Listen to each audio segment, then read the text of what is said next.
I trust the people, as I do at general elections, that the British people in their votes get good governments again and again, and the governments that they want. And I think the mass decisions of millions of people actually are better at getting the right answers than a few of the elite. So I trust the people against the establishment.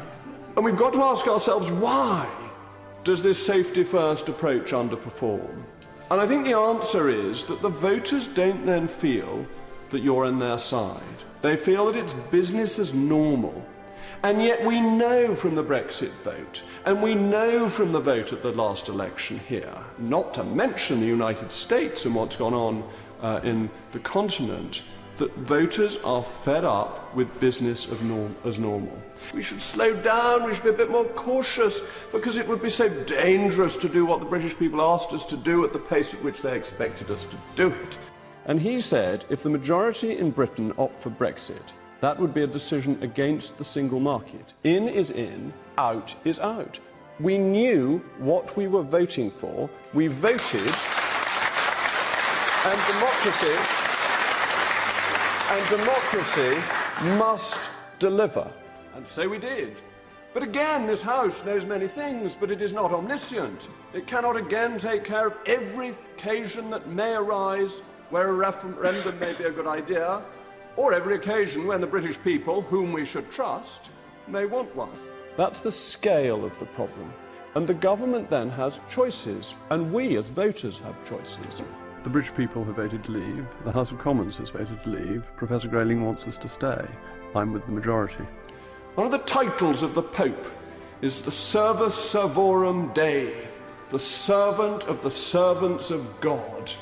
Mr. Speaker, that is how we should view our role as the servants of the people of the United Kingdom, who I happen to think are also the people of God, and that we must work to ensure that we can help them lead better, more prosperous lives. It was very interesting, and it's a change from previous elections.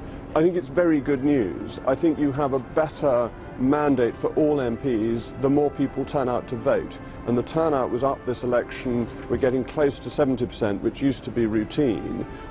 Then our Parliament is no longer able to make all our laws, and the votes of the British people do not count, because our laws are made and interpreted by a foreign court. So those who are appealing now to parliamentary scrutiny are in fact rejecting a bill, an act passed through this House, and worse, they are rejecting our employers, our bosses, our liege lords, the British people, who decided this matter for us.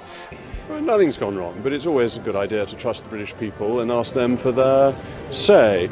But ladies and gentlemen, ultimately it's up to you. Which of those choices do you want to make? But the British people voted in a fair election, and a majority voted to leave. A minority I think to call of them them the did. British people is extremely fair. They say how much they respect. Respect. The word respect has been changed by the lexicographers. It used to mean that one held in high esteem, in high regard, and believed should be implemented. Now it means condescend to, think ridiculous, think unwise. The word respect has been utterly devalued by those benches opposite, as they feel the British people got it wrong. Let us not use this word respect of the electorate anymore, Madam Deputy Speaker. Let us say obey, for we will obey the British electorate, and yes, indeed, we have a plan. There is a plan set out clearly, and that is that we will leave. And the numbers may be great and the problem may be vast, but we must show we are on people's side.